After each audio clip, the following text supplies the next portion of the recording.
Hello again, everybody. It's Plowboy's Ghost channel.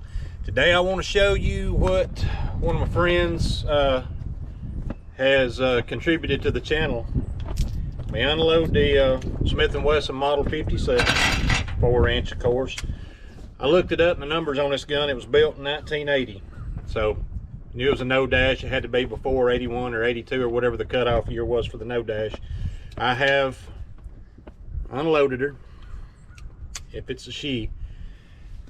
I want to give a shout out and a thank you to AR American for those Altamont bonded ivory grips to go on this gun. And y'all, I've seen the Smith, you know, like Elmer Keith, like the ivory grip of the scale size like this, the stocks. But I've really honestly never tried them on a Smith & Wesson. I had the factory wood grips, which are like scales for the Red Hawk, but now that really messed up the angle to me. That Red Hawk never fit my hand good, so I was skeptical about how good that would feel. But y'all, once again, I know I've got all my ammo sitting here in front of me, and I just looked in this gun, but I'm gonna double check.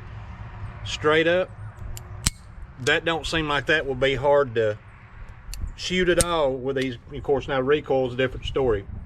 We'll just have to test it and see. I've been looking forward to this since he offered a little while back, and I've been looking forward to seeing what they were like. And y'all, I'm thinking now that I may end up doing a set of these for my Model 2910, you know, the 4-inch 2910 that I got too, the newer classic model, because I love the way that looks. The edges, I mean, as far as, you know, fitting, it fits about perfect. I didn't have to do anything to it to make it secure. It was right on the money. Testament to Altamont, they're doing a good job.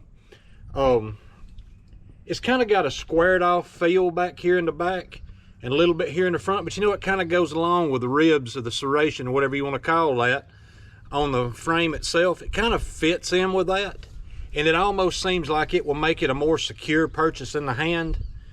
You know, so I'm thinking I'm going to leave it alone, but I am open to the idea of going along that extra rib, that rib right there on the corner, and maybe blending it, smoothing it. But at this moment, I think I'm going to leave it the way that it is.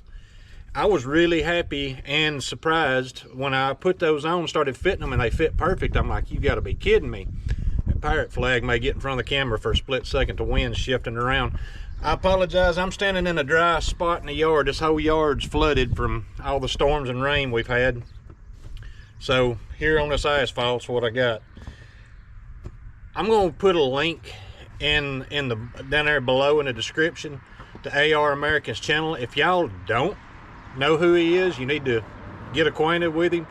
He had a channel bigger, twice the size of mine easily, and YouTube did what, well, Google, YouTube, whomever you want to blame, did what they do, and they censored him, didn't like what he had to say. So you know he was on to something. He was saying something right, and he ain't letting that deter him. He's building him a new channel right up from scratch, and I'll link y'all to him so y'all can check it out. But I want to give a public shout out and thank you to AR American. Brother, I appreciate the heck out of that, and you may have started something, because like I said, now I'm thinking I want the same things for that Model 29. I don't think anyone can deny how good looking that is with those stocks on it. I mean, to me, that's just unreal to see that, to have bonded ivory or ivory, either way you want to call it. You know, of course these are bonded ivory, but if they had been real ivory, the look would have been the same too. And these Altamonts, by the way, are of a dense enough material. They remind me of the Magnatusk off of eBay that I was, you know, going on and on and on about for that open top. I loved how dense the material was. These feel about exactly the same to me, and I am tickled to death. Y'all, in the pictures on Altamont's website, when you blow up that picture and it looks like cheap white plastic, it don't feel like cheap white plastic, and it sure don't look like it in person.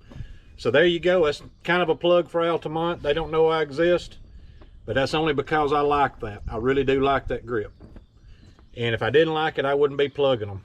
AR American, brother, I do appreciate it, and don't expect to see these panels come off this gun anytime soon. Let me put some 170 grain Sierras in this gun that I've loaded up, and make sure if trouble comes up a driveway that I'm at least not having to load in the middle of it. Y'all, I do appreciate it. Thanks for watching. Talk to y'all later.